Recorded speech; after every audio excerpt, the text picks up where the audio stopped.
What's up, gamers? NanMans here, and we're doing our 2024 year-end recap. So thanks for everybody that's tuning in and watching or listening, because, of course, this is the podcast episode of NanMans Nerd Corner. You can find podcasts anywhere, just search NanMans Nerd Corner, or you can check it out on YouTube. This is going to be our discussion about content creation, modern decks that we've played this year, what we think about the ban list in greater details. We're going to be talking about commentary and casting RTS games like StarCraft and Stormgate, kind of what games that we played outside of Magic and outside of Stormgate this year, as well as our plans for 2025. So let's kind of dive into the episode and get things started. So 2024, let's kind of shift over real quick. You'll see, if you're watching on YouTube, hey, glad to have you here. You can see in the background our little thumbnails that we've kind of progressed and worked throughout the year. We've definitely improved our thumbnail game, I feel like, a lot in 2024. But let's talk a little bit about our journey from starting things out in 2024. But before we get into really the journey of 2024, we have to kind of do a snapshot of 2023. Because I feel like that's important to kind of at least give some context, if you will, to what has been going on behind the scenes, at least the YouTube side of things. So you can see, if you're watching on YouTube, I'll give you guys numbers, of course, if you're just listening. So above me is kind of our snapshot of what 2023 looked like. But, we're doing very different content in 2023. We started to get back into it, post-pandemic, post-grad school, all that kind of fun stuff. We were like, yep, let's get back into it. We want to still do content. How can we do that? We were doing these history-style videos. I love to create those things like, what was Eldrazi Winter? Or what was the only card to get banned twice in Modern, right? So those are on the channel. If you want to check those out, you can go back and look for those content.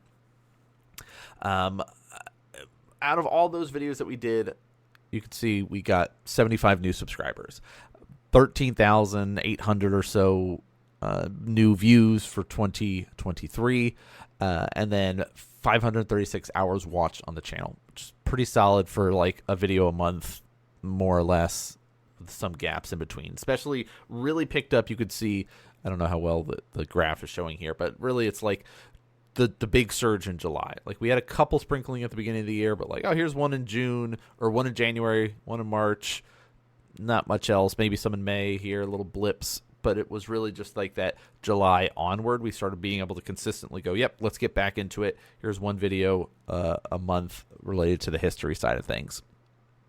So that was really fun. We got to do that. So now let's talk a little bit about 2024. All right. Numbers have shot up significantly. Let's keep that up here. Have shot up significantly. And when we started the year, we had 562 subscribers starting out 2024. I brought back our modern commentary and gameplay starting in January on the 22nd, and then February 19th, and then March 4th, basically going, hey, this monthly schedule worked. We were able to do that to kind of wrap up 2023. It did pretty good. Let's try to do that. Still working on the editing side of things and trying to figure out the vision for the content that we wanted to start. And then on March 25th, we start releasing weekly gameplay content. Like we've got the formula down. Let's kind of push this out on a weekly basis. And then that continued until May. So like, hey, every week a new video comes out. And then in May, we did that big surge to the continued schedule that you guys see on the channel now, which is every Monday and Thursday, you get to have a new gameplay content for you, with a couple of sprinklings on Saturday. You see like a big surge. I might be blocking it with my head here, but like, yeah, basically these numbers here, this big surge and spikes were the summer months, right? June was huge for content creation because, the school year had ended and I had a lot more free time to be able to dedicate towards content creation. Also, Modern Horizons 3 came out. So it was like this perfect storm of like new content to be able to work on, and then we kind of can push our way to the end of 2024. So this is data and information based on up to the 26th. All right. This is right before our newest gameplay episode comes out, because it is, again, Thursday. New episode comes out. We have 927 subscribers. So we gained 365 subscribers this year, which is awesome, amazing. 84,658 views. Amazing. And then you all have watched a total of 5,800 hours of our content, which is absolutely mind-blowing to think about how much content you all have consumed on the channel this year, which I very much appreciate all of you guys being able to do that. So if we're thinking about our top 5 most viewed videos of 2024, 4 are gameplay and 1 is a ban restricted announcement video. So we have our Mono Blue Tron versus Domain. I guess we can disappear this for a second while we go through this, so you're not distracted by this capture. Yeah, so here are our top ones. One was just scrolling across the screen there. Mono Blue Tron versus Domain. Mono Black Coffers versus Amulet Titan. Mono Black Scam versus Amulet Titan. Murktide versus Teamer Prowess. And then our March 11th banned and restricted announcement when Violent Outburst was banned. So a lot of people big fans of the monocolored decks, it seems there, or at least based on that information that we got to see with some of our snapshots there. So that was very cool. The Violent Outburst one makes sense. So 2024, of course, was that big year of content creation, not only for the numbers that we saw on YouTube, but the other side of it too. We were able to be a featured guest at Commander Sealed. And of course, I was trying to get everything all prepped and ready, but I don't think I have the image for that. Do I? I've got it here somewhere. Anyway, you guys saw it over. Here it is. There it is. I found it. I knew it was here. Bam. Featured content creator. There it is. So 2024 was a lot of that featured content stuff that we got to do. We got to go to Commander Sealed. I know we were ready for that, right? We came prepared. So got to do that. We did played in the main event for it. So if you weren't familiar, you basically get a bunch of sealed product in forms of booster packs, and then you're going to open them and build a deck from it. Commander deck specifically.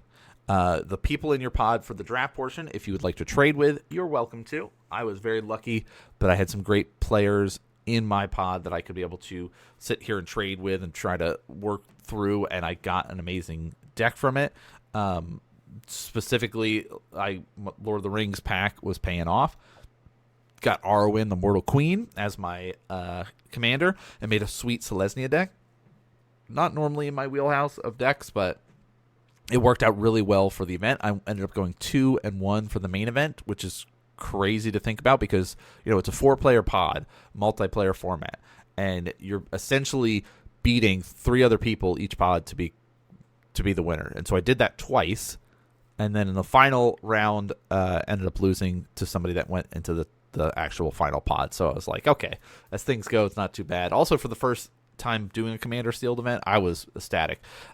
So there was a vlog footage of that. If you guys want to be able to check out more of that content, you guys can be able to do that. So that was the exciting stuff for Commander Sealed. We also got to become an MTGO content creator. We got accepted into the MTGO content creator program, and we're giving away play points out on a monthly basis over on Blue Sky and on Twitter. A lot of our interactions are still within Twitter. I know a lot of people, especially in the content creation scene for Magic, have migrated over to Blue Sky. We have as well. You could be able to search us up. The Real NanMan, NanMan's Nerd Corner. Either of those will help you find where we're at.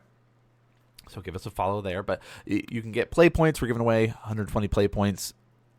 We got 5 codes to give away every single month for people to participate. You can use those codes to be able to play in different leagues. So if you're a Modern player, a Legacy player, you want to play Pioneer, Standard, You want to just draft, you can do that with your play points. I'm a huge fan of the Vintage Cube. Holiday Vintage Cube's going on. We did a video about that.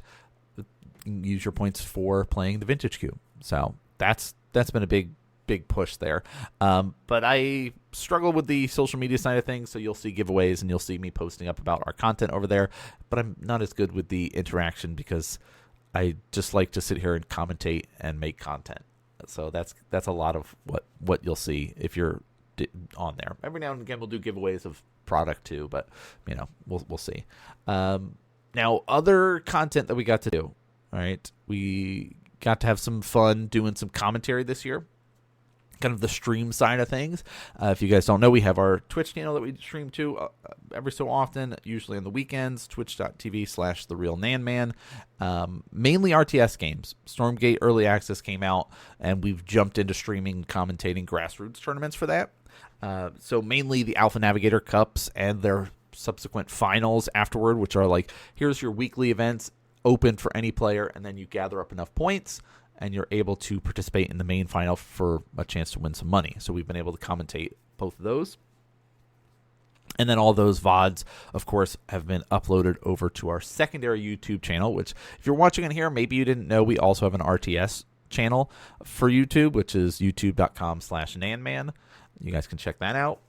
We also got to return to StarCraft casting when we got to participate and work with the longest running North American LAN event, Cheesadelphia, and it felt great to be able to come back and do some StarCraft casting because it's been so long.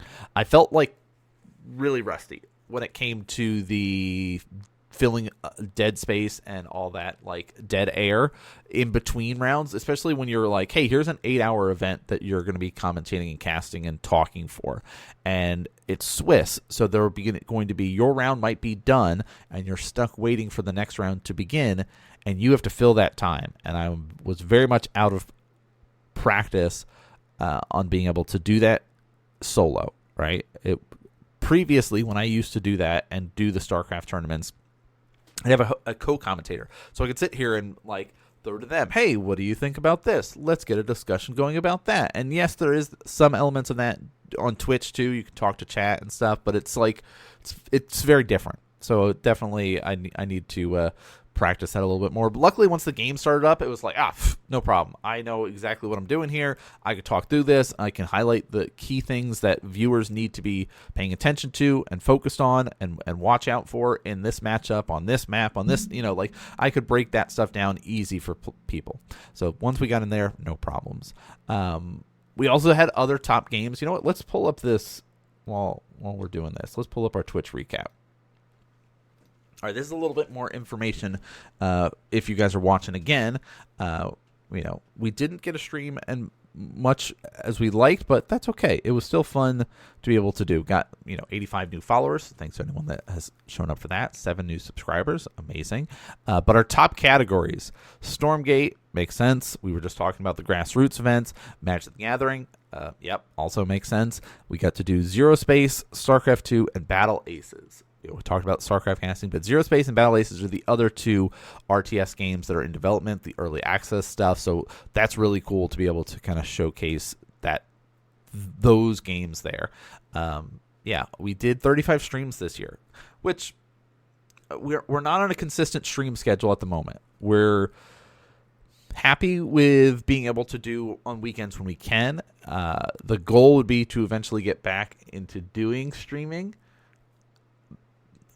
But for now, it's like our main focus is on the YouTube side of things. So it's like we know it's going to be back to streaming a more consistent schedule at some point. For now, we're happy with the YouTube grind and a sprinkling of content on the weekends. But that's why you guys got to follow on Twitter and on Blue Sky and things like that, because we post up about when we're doing tournaments and things like that there. So that was cool to be able to do a lot of those games, right? They're all strategy games, right? Real-time strategy games, whether it's, those RTS stuff or Magic. So that's a big part of what's going on with that. So let's shift a little bit, shall we?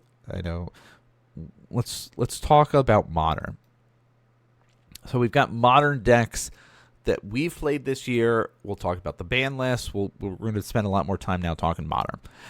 The year started out 2024 where we were rocking, like, is it Wizards, is it Murktide, and Yawgmoth. Like, we hadn't really found a deck that we were super happy with. And so we were just kind of like messing around with a lot of stuff, right? There was nothing that was like, yeah, this is what, because it's like everybody knows there's that impending big rotation coming, right? The way that the year started, everybody knew Modern Horizons 3 was coming out in the summer. So it's like whatever we're playing now, it's very likely going to be very different come summertime. And we'll talk about that too. I did play a couple weeks of Bant Rhinos. That was like that post-violent outburst ban, just to see if there was something there using Teferi to help us get the instant speed and a little bit of protection. But I got bored with the deck, I'll be honest. Like, I didn't really want to play the domain style that was running around. The Rhino list was not enjoyable to me. So I was like, nope, not going to really play that. So then Modern Horizons 3 came out, and I jumped on the Nado train after watching it do its thing at the Pro Tour. I was like, yeah, this seems great. I like this. I like chord-based decks. This is sweet. I used to play a lot of chord-based decks, Kiki chord, and the Collected Company styles of Abzan chord decks back, those decks were a lot of fun back in the day. Like, yeah, let's do this. Bam, sweet. Blue and green, love those colors. Those, love it. So we did that. We went to play in 2 RCQ events. We ended up losing 2-3 in both those. We played a lot of times lost to the mirror matchup, and a lot of those were also dependent on who was on the play and who was on the draw. And also we lost to a lot more experienced players, people that are grinding a lot more consistently than we were. We used to do all that grinding stuff, back in the earlier days, that 2015 to 2018 period. We were going, making day 2s of GPs. We were playing at the Star City events all the time. We were grinding a lot more back then. Now we're just talking, able to enjoy the game and help you guys learn the game a little bit more. So that's perfectly fine. We lost to more experienced players. I love the deck. I had so much fun piloting the deck, but it was miserable to play against. And I fully admit it. I'm, sad to see it's gone. It's, I guess we're going to play it in Legacy. But yeah, it's after that we pivoted. We built Dimir Murktide and Jeskai Control. I played a lot of Jeskai Control. If you look on the channel, you got to see basically I was the resident Jeskai Control player at the shop. I also played Simic Infect at my LGS. This was mainly during the fall time period that we were talking about here. Basically leading up to our big announcement in December, which was the One Ring, Amp Raptor, and Gigantha being banned. So 3 banned, gone. And then we had 4 cards unbanned. Splinter Twin, Green Sun Zenith, Faithless Looting, and Mox Opal. I talked about this in a video we put out briefly, but really so many players are so excited to be back and playing the game because of the unbans. Like, players that got out of the game like, oh, my favorite deck or this or that. I like this style. I like doing these things. They took that from me. And, Modern was the most popular format of Magic. I would say up until, Modern Horizons started killing things and the pandemic hit and everybody was just looking for that social gathering aspect and Commander really took off, Modern was the most popular format. It's definitely still number 2, which is awesome. And I definitely feel like a lot of players that quit have come back just because of these cards coming back into it. So this really was the largest unbanning in the history of the game. We've had 2 cards unbanned before, right? Where they go, oh, here, like 2018, they were like, Chase the Mind Sculptor and Bloodbraid Elf for free, right? They're perfectly fine. Here's 4 mana stuff. It's not scary anymore. And players have done some variation testings and trying things out, right? Players were going, oh, maybe I'll try this Bloodbraid Jund style. And people did that for a little bit, but wasn't, never stuck around. Couple of blue-white control. People were testing out Terminus in there, where you get a brainstorm with Jace, put Terminus back on top and try to reset things, but it was kind of a little bit of clunk and didn't really stick around. The other time was 2016. Ancestral Visions and Sword of the Meek came back. Sword of the Meek's seen a little bit more play again. There's, of course, Thopter combo that you can be able to do, especially with Urza. It lets you go infinite. It's still glass cannon, little janky, not quite as consistent. Ancestral Visions sees no play. All right, I tested with it right when it came out and enjoyed it and played with it. We didn't have like the cascade effects. We did back then, but it was like, if you're cascading, why aren't you cascading for Living End or something like that? Like, there's no point in cascading into this, draw 3 cards, right? So, I don't know. Like, I did some Jameer stuff with it. It doesn't see play. It doesn't. It's a cool card, but it doesn't see play. So those are the last time we saw, like, 2 cards unbanned. But 4 cards unbanned, this is, again, the biggest shakeup that we've seen to Modern since Modern Horizons has started to be printed. And they've talked about it. The next announcement's in March, and they've talked about reassessing and reevaluating the Modern ban list again, looking at other cards that they feel like they can try to sprinkle in and test out. So I'm excited. I'm excited to see what happens. We're already doing some testing and figuring things out on our end. Let's talk a little bit about what the meta itself looks like right now. Let's see. Is this the one we want? Nope, that's my face. That's not it. Where is it? One of these. There we go. Okay. Let's talk a little bit about some of the ban lists themselves. So this is like, what are we at? 1,431 players played 3,000 matches. This is up to the 23rd, I think. So 3 days ago, this information is from. Numbers are fluctuating across the board as players are figuring things out, but number 1 deck in Modern, according to this data as of right now, and again, subject to change, more people are testing and playing and doing things. The holidays makes things a little bit weird for people to play. It's Mardu Energy. Players are sitting here adding in Bowmaster, Thoughtseizes, Fatal Pushes, this disruptive package. Some lists are even running the Chthonian Nightmare again, which I love, but seeing that as number 1, Modern Horizons 3 is full of just good cards. MH3.deck, still going to be number 1. Makes sense.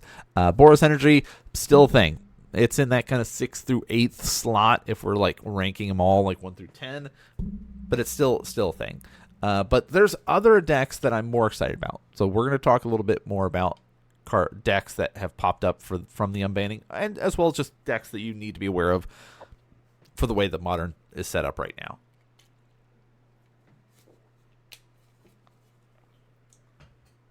All right, 2 big winners. I'd say the biggest winners, because these decks existed, but they really got a boost and have jumped really high up in the ranking because of this. Jund Creativity and Grinding Station, or Teamer Breach, right? Grinding Station, Breach, Teamer Breach. They have jumped in that top 5 slot within, if we're thinking about the ranking of decks, especially with recent leagues on MTGO. Now, Jund Creativity, of course, gets that big boost because of Faithless Looting getting unbanned. They've added in that persist lines, that basically that reanimation strategy that you can now utilize, getting back, the Archon of Cruelties and things like that. Instead of just relying on the Creativity Alliance alone to turn your tokens into Archons, you now be able to start digging for those lines using Faithless Looting. But if you have a Archon just stuck in your hand now from all these draw effects, dump it in the graveyard and be able to bring it back and start beating face with it. So be aware of that. That's going to be really tough to kind of fight through. We're also going to be seeing the Teamer Breach list. They got sped up using Mox Opal, right? It helps them generate the mana before you'd have to only rely on those Mox Ambers. So make sure you've got some Artifact Hate as well as Graveyard Hate to be able to fight this. Like, it's going to be a bit of a problem. The speed at which it goes is great. Mox Opal shot up in price. Like, you thought that the One Ring was expensive. Mox Opal is expensive. I think it's like, basically the same price as the One Ring was, that like $150 for one. Like, it's probably even more than the One Ring was at one point. So like, it's a problem. I have my one in my cube, And I was kicking myself of like, I was thinking about it recently too. Like,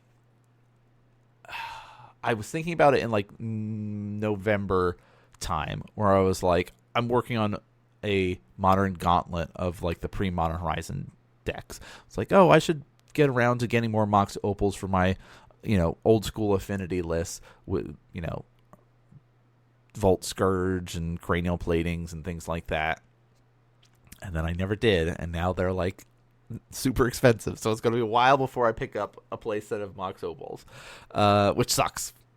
Guess we can't use some of the artifact decks we'd want to right now. We'll just have to rely on other people at the shop to play those decks for the time being. All right, so other top decks to be aware of. Dimir Murktide still up there, very, very powerful. Hollow One is also another one. Murktide relies on Psychic Frog to be able to get out early, get card advantage, use disruption counter spells to keep your opponent in check, and then they close out the game with a Murktide, or the newest addition, that abhorrent Oculus, which, the Oculus build is very different piece-wise than the original Murktide list. They're still really strong and really powerful. Most people have switched to the Oculus at this point. Hollow One on the other side is just kind of got to speed up off Faithless Looting, right? Their whole thing is, we're going to just get out the gate and, discard some stuff, draw some stuff, cycle some things, do these sort of things. We featured it on the channel recently. You'll see it again soon. But it just kind of can deploy threats out of nowhere. Graveyard Hate's pretty good against it because you get to deal with things like Detective's Phoenix, Nethergoyf, stuff like that. But it's a scary deck. It's got some real burst in it that you got to be careful of. Especially, like, I love the line of doing like a what's that one drop red spell that lets you draw 3, discard 3. Both players do this, but if you have like a Bowmaster with that, you're just like, yeah, I'm just gonna shoot you a bunch. Hope you're okay with this. All right, so the next tier of decks is the ones that I'm really excited about, because these are all the combo decks. Is it Twin, Yawgmoth, Brood-Scale combo, Ruby Storm? You can even make a comment like Belcher still in there slightly. It's not as much as prominent as those other 4 that I mentioned. I'm most excited about Twin. I've talked about it. If you go back through our videos in 2024, it's been one of the things that when we've done ban discussions on the channel, it's been one of them like, hey, Splinter Twin's fine. Let it be free. Let's go. It's time. It's perfectly fine. We tested it in the summer on our no ban list. It's fine. I've got my Jeskai list. I'm ready to play with it. Is the most consistent and streamlined version, right? We know that. We're seeing it. We're seeing some slight variations and tweaks. Again, there's a few flex spots. It's not a consistent, always the same 75 cards across the board every time you fight this list. The main deck is definitely, I would say, about 50 to 55 the same. And then you have those 5 to 10 flex spots between decks. Most of the time it's 5, but for the most part, it's pretty consistent on how it's doing. And that's why most people are doing is it because it is consistent. Your goal is to just kill people with Twin. That's, I don't foresee that list ever becoming a number 1 deck again. With the way the Modern is, it's never going to be the best deck in the format. It's a scary deck, and it's going to be in this kind of mid-tier, I always can steal wins and always can be able to do work, right? Just like Yawgmoth, just like the Brood-Scale combo, Ruby Storm. Like these combo-y decks fit this good spot in Modern of like, hey, we're kind of policing things and making sure people are not being too greedy and not, doing things that they shouldn't be doing because we'll just kind of walk over you. Which, like, Yawgmoth and Brood-Scale, they're creature-based combo decks as well. Very different than Twin, because it's like, oh, I need Yawgmoth, Thran Physician. That's my sack outlet. I'm going to use these Undying creatures and drain you off. Brood-Scale, hey, we're going to use this equipment. We're going to basically sacrifice this Eldrazi spawn or start our combo by putting a +1 counter on something, and then it just loops until we have one creature that has a million +1 counters on it. So yeah, be prepared to fight creature-based stuff. You guys know Ruby Storm. We've seen it before. It's existed for a while. Variations of Storm. You just play a lot of spells, Goldfish, and then wish for a way to kill your opponent, and you get there. I don't know. It's a deck. There's other lists you could see wherever I have them on the screen for people that are watching, but there's a lot of other decks that are in here. Omnath decks are coming up. Hammer Time is back. Like there's some cool decks to keep track of and be aware of. But overall, I'm really excited about the 4 cards that are unbanned. Again, like the biggest unbanning we've ever seen. Like Hammer Time's back. Decks that are like that used to be dead are back. So it definitely makes Modern feel so much more diverse compared to where we saw it before, where it was like, hey, Modern Horizons 3 definitely put us in a bad spot of like, all right, Nadu's the best deck, play the best deck. All right, Energy's the best deck, play the best deck. Right, like it definitely feels better about where you can go from here. I'm really excited to keep testing and grinding. I'm going to keep doing all the Modern content for you guys. We're going to start playing a lot more on MTGO as well, and probably start sneaking in some more games there for everyone to enjoy. But yeah, let's shift gears a bit. We've been talking Magic and Modern for a bit. Let's shift over and talk like how we wrap up our episodes usually is the what are you playing, what are you watching, that sort of stuff. So let's talk a little bit more about the play side of things. What have we been playing in 2024 besides doing besides of course Magic, because that's been a big part of what we've been doing. So let's do, because we just had our Steam recap. Let's start with there, and then we'll talk about other stuff. Specifically, we did our kind of top 3 games that I've played this year. All right, number 3. Big surprise, Stormgate is number 1 on that list. It came out this year. We played a lot of it. We did the campaign. We did a lot of the co-op. We did a lot of the commentary for it, so it makes sense. The other 2, Baldur's Gate 3 and Ghost of Tsushima. Now, I missed out on Baldur's Gate 3 last year because it came out like right at the end of summer, beginning of the school year, and I just was like, I can't get sucked into this game because I know I'm going to get sucked into this game. So I waited until summer, and then I dragged all my friends that didn't pick it up last time and was like, yep, we're playing this. Now, I haven't beaten it yet. Furthest I've gotten is we've gotten to Baldur's Gate, so like Act 3, and haven't been able to play any more of it yet. Hoping we will be able to. It's the holidays and stuff like that, and we'll see. It might end up being summertime. All right, let's finish the game, right? Who knows? Ghost of Tsushima was another game that I was like super excited for. I don't have a PlayStation anymore, so it was like I had to wait for the PC launch of it, and so I was like, yes, this game is amazing. It's been a long time since I've played one of those type of action adventure single player games. A lot of the times when I'm playing games, outside of making content, it's like, okay, what games are we playing together as a group, right? What team game are we going to play? What group game are we going to play? Just so, because it feels like, I don't know, if I'm going to be doing something, I could do content, or I could sit, like, I don't know. It's hard for me to accept just doing the single player stuff, but it's cool. Like I played all the like Batman Arkham games back in the day. Like I like those types of games. I just don't play them very often. And this one, like you got to run around and be a samurai. So yes, 100%, I'm all about it.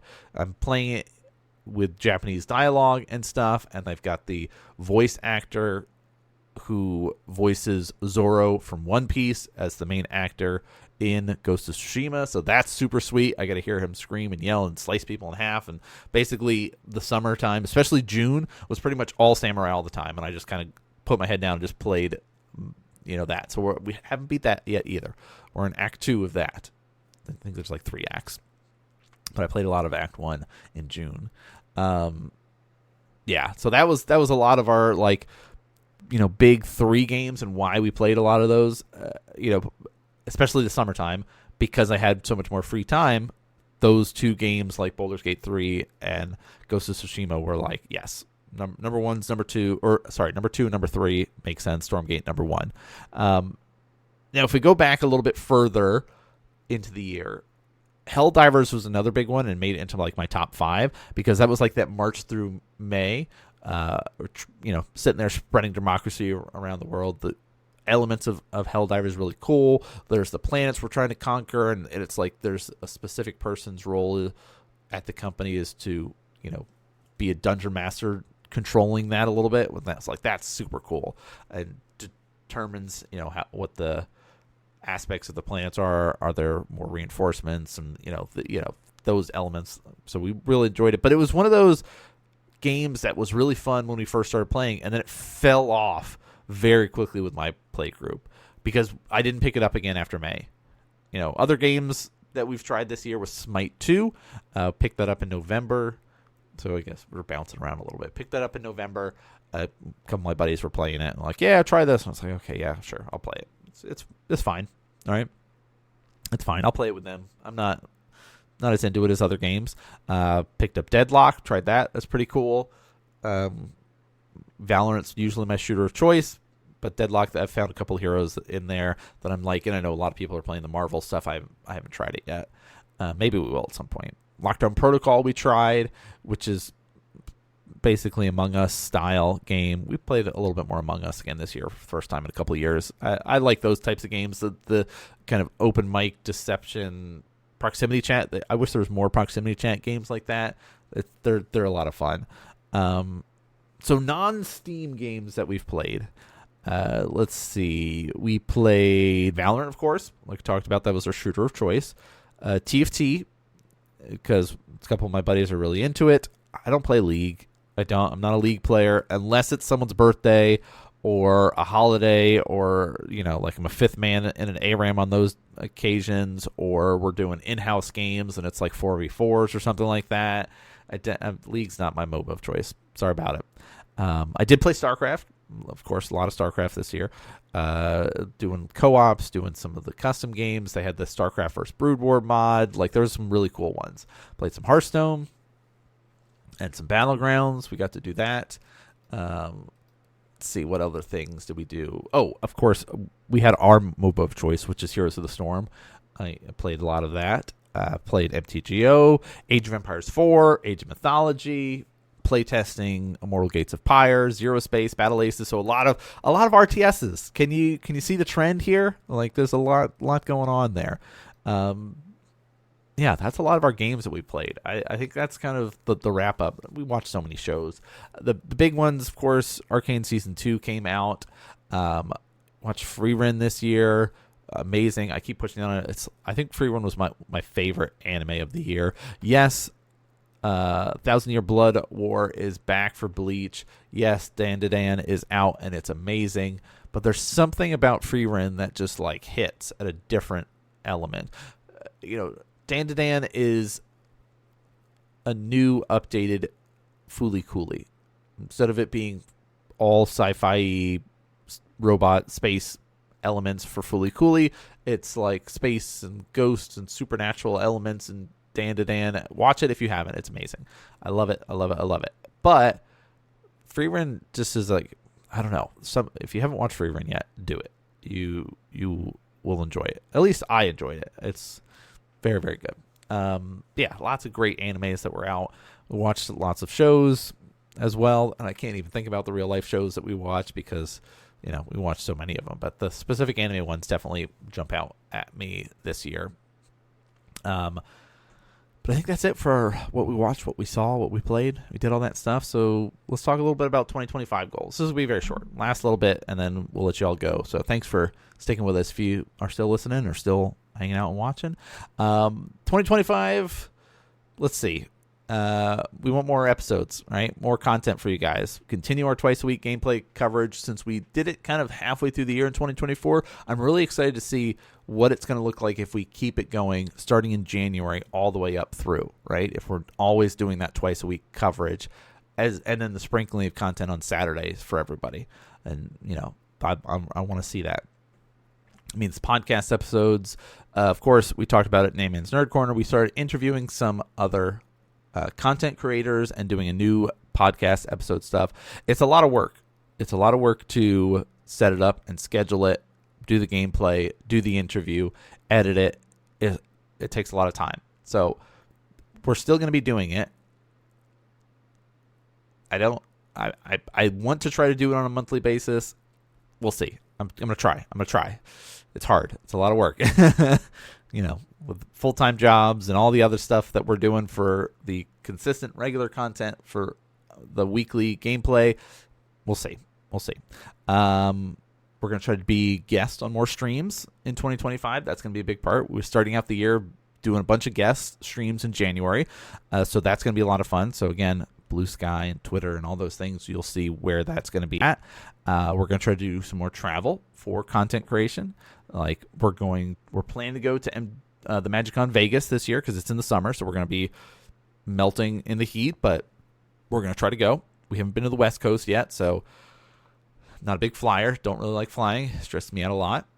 Get really stressed at the airport and the flight, and just it's all stressful.